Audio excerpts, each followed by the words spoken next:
రాత్రి పడుకున్నాను, ప్రార్థన చేసుకుని తండ్రి పడుకుంటున్నాను. మరి ఆ పడుకున్న ఆయన పొద్దునకి మెలకు వచ్చింది, చూసుకునేసరికి బతికే ఉన్నాను. అంటే అర్థం ఏంటి?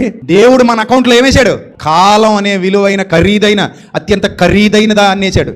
ఖరీదైనది ఏది సంపాదించాలన్నా ఏం కావాలి? నీకు కాలం కావాలి. ఖరీదైనది సంపాదించడానికి కాలం కావాల్సి వచ్చినప్పుడు కాలం కంటే ఖరీదైనది ఏముంది ఈ ప్రపంచంలో? మీరు చెప్పండి. ఖరీదైనది సంపాదించాలనుకున్నప్పుడు ఏం కావాలి? మనకి కాలం కావాలి. అందుకే చూడు, చాలా మంది టైం లేదండి అంటారు. ఎంత డబ్బు ఖర్చు అయినా పర్లేదు డాక్టర్ గారు. లేదండి, 10 నిమిషాల ముందు వస్తే సరిపోయేదండి. అలా కాదండి, మాకు కోట్ల రూపాయలైనా ఖర్చు అయినా పర్లేదండి. లేదండి, మీరు ఎన్ని కోట్లు ఇప్పుడు ఖర్చు పెడదాం అనుకున్నా ఒక 10 నిమిషాలు మీరు ముందు వచ్చి ఉంటే సరిపోయేది. 10 నిమిషాలు మీరు ఏమయ్యారు? లేట్ అయ్యారు. అంటే ఇప్పుడు ఈ కోట్లన్నిటికంటే ఖరీదైంది ఏదనమాట? 10 నిమిషాలు. ఖరీదైంది కాలం. అలాన్ని మించిన ఖరీదైనది ఈ ప్రపంచంలో ఏది లేదు. ఈ విలువైన కాలం కరిగిపోతున్నప్పుడు మనం వ్యర్థంగా గడిపేస్తే మరలా ఆయన మన అకౌంట్లో వేస్తాడో ఏడో వైను వలకాడు లేదు. అందుకే నీ కాలమునకు ముందుగా నీ వేళ చనిపోదు అన్నాడు. ఆయన వేస్తేనే వస్తుంది మన అకౌంట్లోకి, ఆయన వేయకపోతే రాదు.